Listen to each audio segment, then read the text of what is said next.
So we have an incredible panel today. I am very, very pleased to say we have Patricia Chiodo. She is Chief Financial Officer for Verra Mobility. We have Bob Kolodgy. He is Chief Financial Officer for the Blue Cross Blue Shield Association.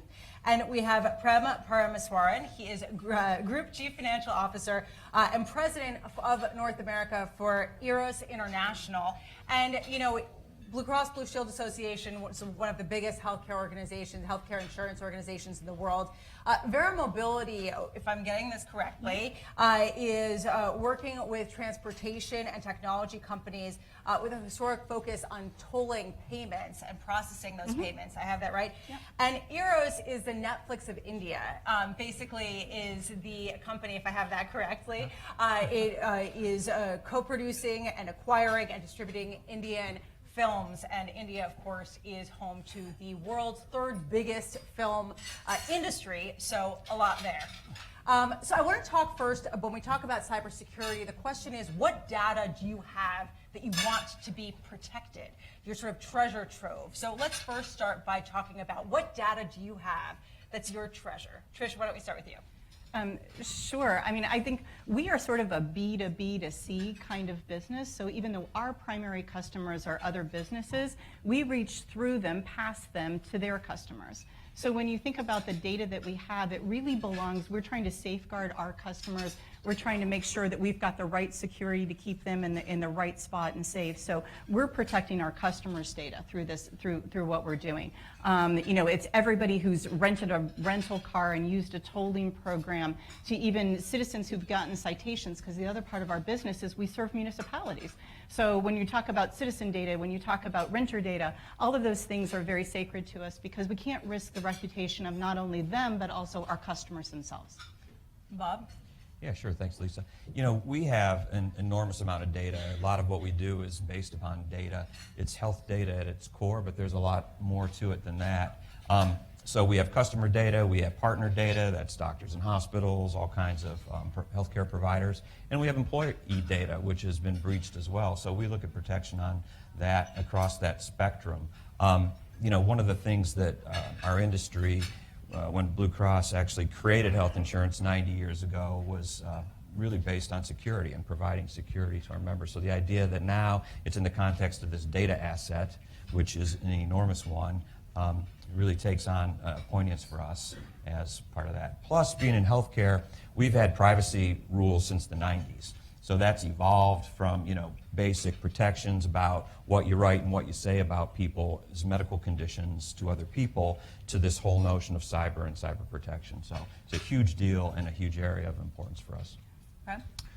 Yeah, like content is our biggest asset, right? We produce films and we distribute films. And in addition, we produce originals. And so our content, you know, is something that we hold close. It's our crown jewel. And whether you're in Hollywood, whether you're in Bollywood, you got to protect it. And there's obviously a lot of piracy that goes on. And so we've really focused on some new ways to encrypt digitally our content that goes both to the cinemas, and then as Lisa pointed out, we have an OTT platform called Eros Now, and also to our subscribers, so that, you know, people can't replicate it. So, but that's really important to us. And obviously, we have subscribers, so we have to protect their data as well, and that's very important for us. So I want to just go into how much the cybersecurity threat has increased over the past few years. And Bob, why don't we start with you on that?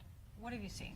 Sure. You know, I think healthcare is a targeted sector, and I think that there's a couple of reasons for that. First of all, the amount of data that we have on virtually everybody in the country, and the sensitivity of that data, on top of which it's a very fragmented industry, so there are a lot of points of entry that cyber hackers can get to and, you know, and take the data. Just in terms of some statistics from Health and Human Services, one of our favorite statistical sources. If you go back to like 2009, there were about 500,000 health records that were taken or, you know, breached. That grew to 2013, about 1 million records breached. That grew exponentially. By 2015, there were 117,000 health records breached in this country in a year. And now it's more of a steady state, I would say, in the last several years of about 5 to 7 million records. That's a lot of records. You know, I myself have had my information breached 3 times since 2014, so I know what it means to a person. I know what it means to the reputation of an entity whose data is breached, both you know, from a trust perspective with your customers and your partners, as well as an economic perspective. I mean, it's just a huge deal, and it's a big deal for us. Tricia, what about you? I think the big change that's happened in the last 5 years is really around sophistication. I mean, we used to be worried about, you know, the hacker sitting alone in his mom's basement, you know, searching anywhere he could, and that's not what it is today. People who are attacking companies and looking for the data are organized, and they're well-funded, and they're more sophisticated than we'd think they'd be. And those targets coming in, and there's some obvious targets. And when you look at Bob, you'd say, yeah, that's an obvious target. You've got lots of data. But the reality is that it's everywhere. And it used to be that companies like Bob, like Blue Cross Blue Shield, had a lot of funding toward that. But smaller companies, we're a fairly smaller company. We're entrepreneurial in size. We have to commit, you know, high levels of resources because our data is just as important to those hackers. And so I think that's the big change, is that it's not just the big targets, it's everybody who has to secure themselves against cybersecurity risk. And that your attackers are probably more educated, more sophisticated, and learning faster than we can sort of keep up with them. That's the big change. So Prem, I want to change the question a little bit for you, because we were talking earlier and you were talking about how actually piracy has come down. You've seen it get actually better, but there's sort of leakage of profits and revenues, especially when it comes to streaming, when you have people with multiple accounts, or you have somebody who's hooking in somebody else's account and using it for other purposes, or goes to a movie theater, and this is the piracy issue, and films it. So how have you addressed that, and sort of how big of a threat is that to potential revenues? I mean, Netflix, hello, you know, this is something that they think about, I'm sure, all the time. All the time. You know, it's funny, what they're facing, we're facing the same thing. And it's interesting because you go to different countries and you have different pricing schemes, right? So for example, in India, we offer a product that's basically $1.50 for a subscriber. Here, that subscriber is $7.99 a month, right? But what's stopping, you know, somebody from here subscribing in India, doing a VPN, and basically getting it for $1.50 a month? And that has happened. That happens to Netflix. That happens to a lot of other OTT platforms. We've been very, very diligent, I should say vigilant, lately to actually combat this. And we've used different authentication processes. We've actually used some AI. And what you see is usage patterns too, right? So if somebody is normally on average usage time of 2 hours, all of a sudden that spikes to 7 hours or 10 hours or 20 hours, which happens, right, when people are copying somebody's subscriber number, then we start looking at it. And I think that's a way we've been able to combat it, and combat, you know, somebody, you know, subscribing one account and using 20. And you know, I think, and we share, and it's interesting because we share data with sometimes our competitors, sometimes our friends, including Netflix, and we have a very good partnership with them. Because at the end of the day, you want to combat it for the industry. It's bad if people are stealing the industry. Which brings us to detection, Bob. I mean, this brings us to detection, right? I mean, this brings us to how do you, especially Tricia, you're talking about the sophistication that's increasing of the attacks. How do you even know what they're trying to do? And Bob, why don't we start with you?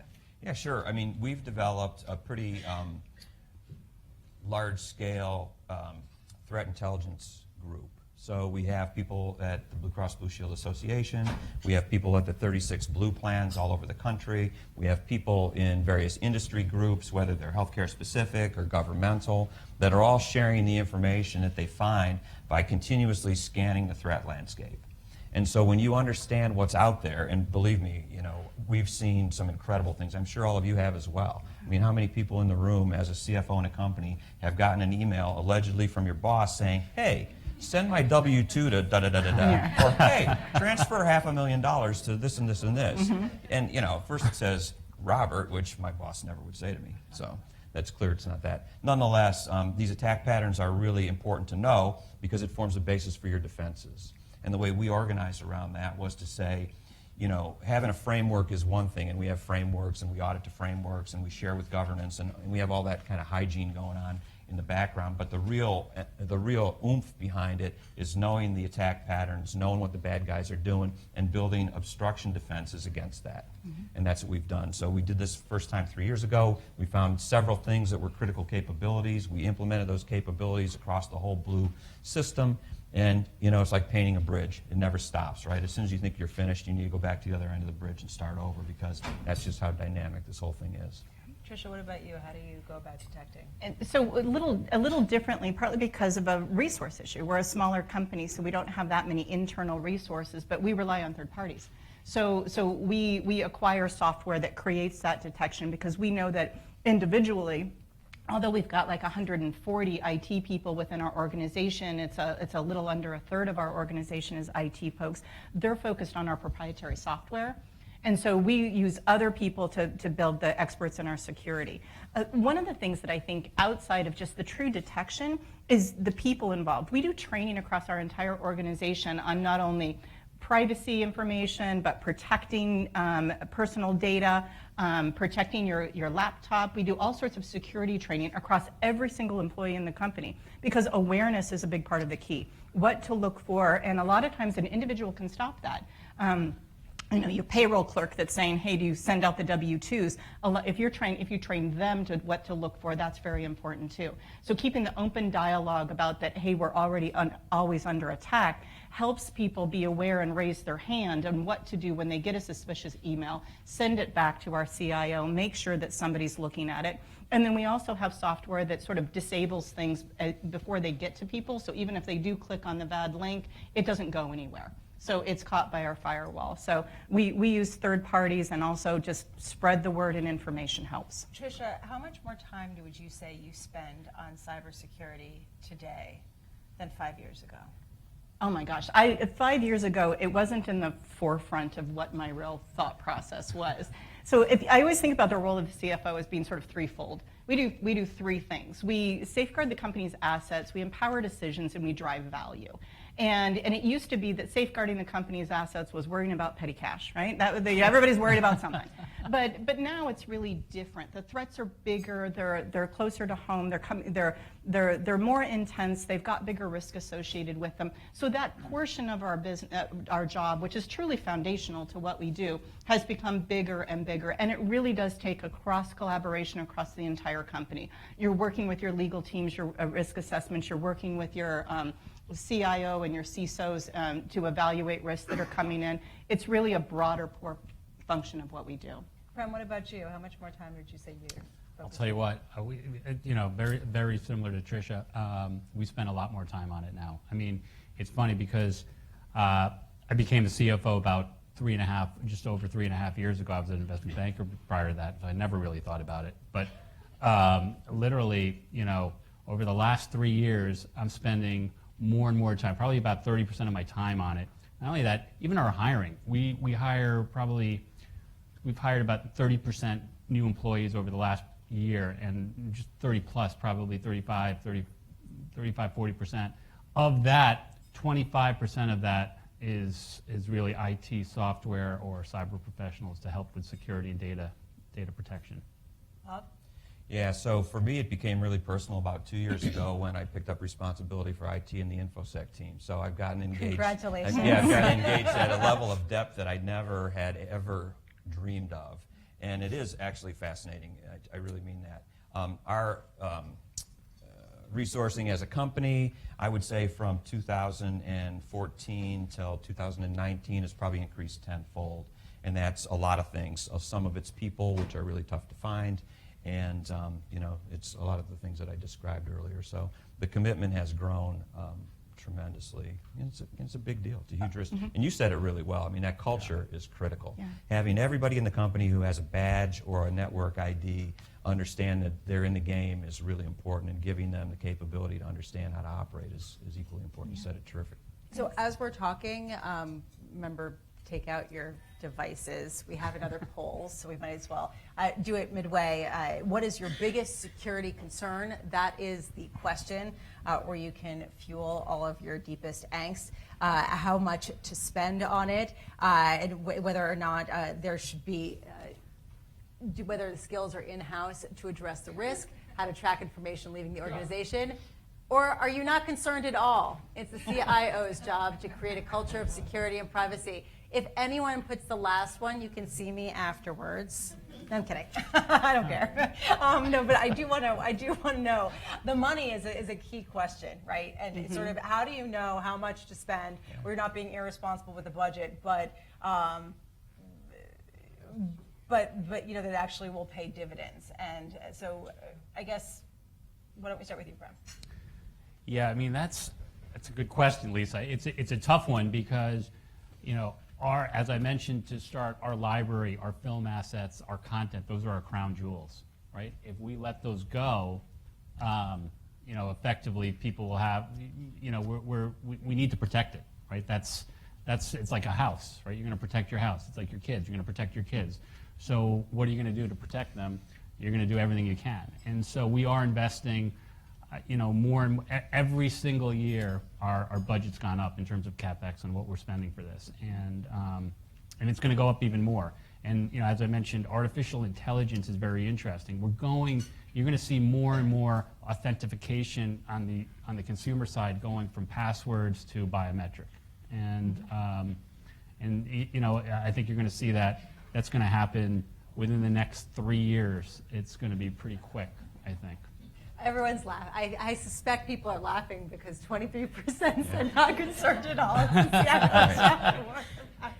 That's fabulous. Okay, Bob, what about you? How much to spend on it? Yeah, so the 23%, I mean, there's saying that's been kicked around for a long time. I can't let that lie.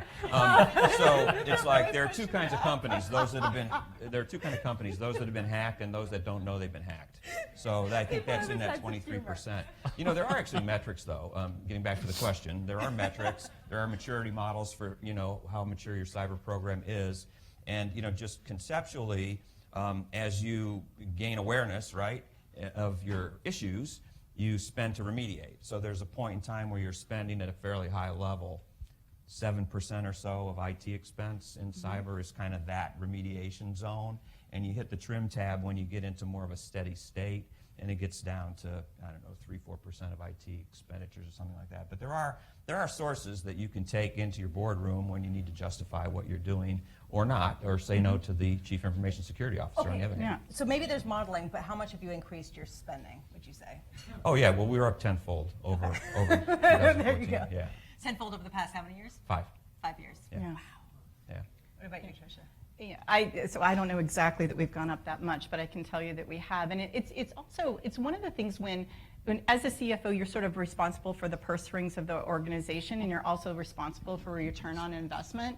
And this is one of those spends where there is no immediate return. And even sometimes your business units, the pull that you have is, hey, we want to spend on our customers. We want to be out in front of this. We don't, you know, we want to be the next innovation, because there's a lot of things that we do that are so close to the customers, and there's a revenue stream attached. And it's very easy to say we want to do that first. And it's also hard, especially when you've got business units that have to absorb the cost of your corporate structure. And to say that, no, we're actually going to spend on this, and it's got zero return to us that's visible, and what we're really protecting is our reputation. And those are hard decisions to make as the CFO, but they're really important ones, because once the reputation is gone, those customers won't come back. It doesn't matter that you have the best innovation. They won't come back. And so spending up front is what you need to do. So I would say spend early, and more than you think necessary is what you should spend. So I do want to just address this poll. I imagine that it's, you know, almost 9 and people have a sense of humor. But I do have to wonder whether there is ever an issue convincing people that security is a big risk, and sort of how do you create the culture? You know, you talked about how that's an important thing to create the culture, and I've got to say, we get phishing emails at Bloomberg, and they often are sent out by the company. I Yeah. hope I'm not giving Right. away any trade secrets. Right. And then if you say report as suspicious, whatever, then you get a message saying congratulations, and you feel really good about yourself. But I mean, is that the kind of thing that you have to do to create the culture? What do you do? Who wants to tackle the 49% who don't care? Go ahead. Good, Bob. All right. So the best white hat that I've seen in our company was actually an appeal to join the NCAA basketball pool, and it looked really legit. But it was our guys testing us, and it's amazing to find out how many people can't keep their finger off the button. You know, how many people Really? just can't go after something like that. And so it's things like that that are real life examples that I think really hit home for people. And it is just doing that on a consistent basis and then informing them about why. And we do actually tap, the 2% of people that push the button when they shouldn't on the shoulder and say, hey, look, you did this. You understand why that was risky. Do you dock their pay? No, we don't pay. Yeah. No. Yeah. But it is a serious matter. I mean, if you read our policy, it literally says that at the end of that, there can be employment action, just like misconduct under other things. So, I mean, we haven't gotten to that point in this particular zone, but yeah, I mean, it's real consequences. So. And I think if you say that, okay, it's the CIO's responsibility, I think what's happened is it used to be that you could be very siloed. You can be, I'm the CFO, he's the CIO, we've got our business unit leaders, we're all stay in our own lane, and we know what those lanes are. But in today's world, you can't stay in your lane. You really have to cross over into all sorts of aspects of the company. And really what I think the biggest thing is it's tone at the top. I mean, if that is happening, if 50% of the people are saying that it's somebody else's job, then you probably have a tone at the top that's not integrating into the customer base that you need. You're not integrating into the fact that we own this problem together. We own a lot of our financial problems together. We own our security problems together. And if we don't own them together, we'll fail them apart. And so that has to be just the tone at the top and the culture of the organization. Yeah. I would just add, I think, really just augmenting on what Bob and Tricia just said, I think one of the things that we do with data analytics is it's a combination of not just cybersecurity, but you're also getting data information, right?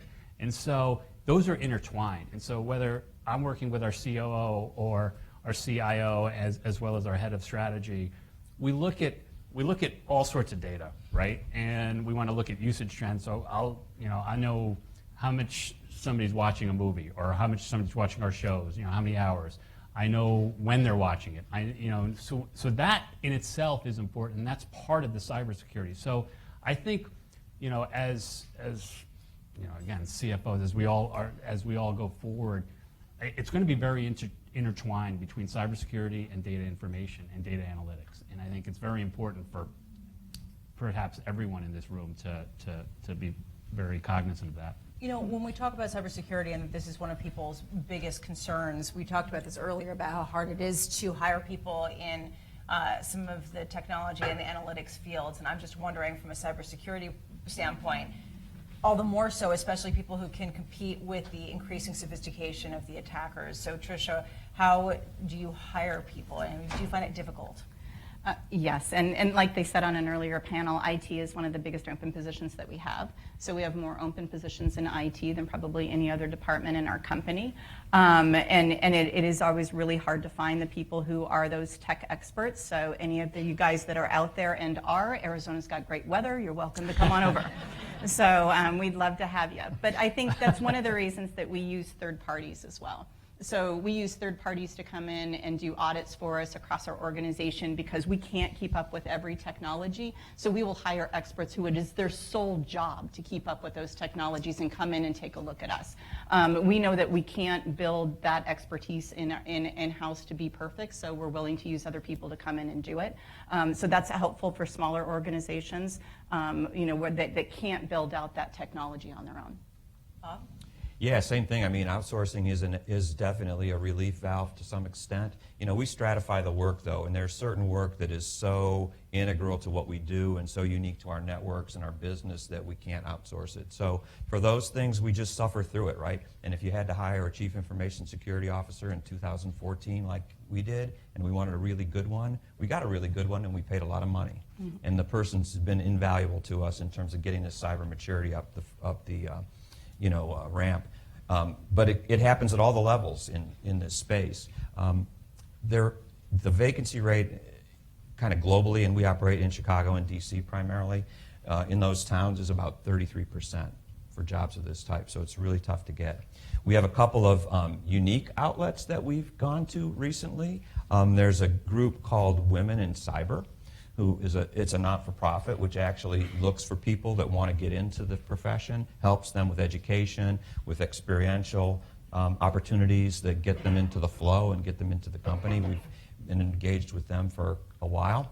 There's another group that's beyond cyber, but hiring our heroes, which is hiring ex-military people who have the capability. And that's a program where we bring interns in and kind of get them inculcated to what we're doing. And if there's a mutual connect there, we hire them. And so a couple unique channels that we found. In addition, we've taken sort of a grow your own approach at the base level. In other words, get people at an entry level, get smart people, train them, show them the ropes. And the challenge is keeping them because of that 33% vacancy, because in 2 years, they can be very marketable. Prem? Yeah, look, I think it's really important to hire the best and the brightest right at the top, right? And so we hired somebody from Adobe who runs our Redwood City office. We then hired the head of YouTube, Google, India, who's our COO in India. And those are the top hires. But then, we have the fortunate of being in India. The majority of our operations are in India, and so there's no shortage of IT professionals in India. And so that is also cost efficient for us.